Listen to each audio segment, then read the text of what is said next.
Hey guys, in this video, I will show you how to change your profile picture on Google Business account.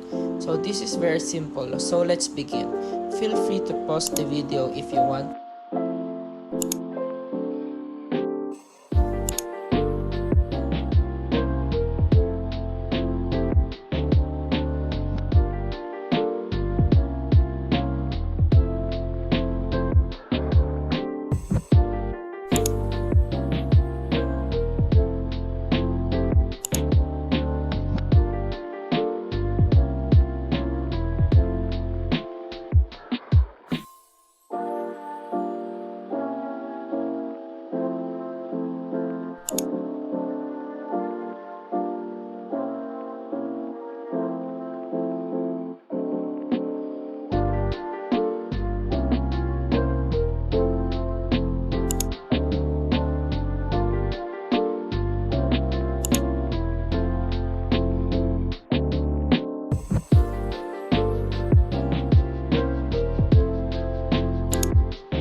So there you have it.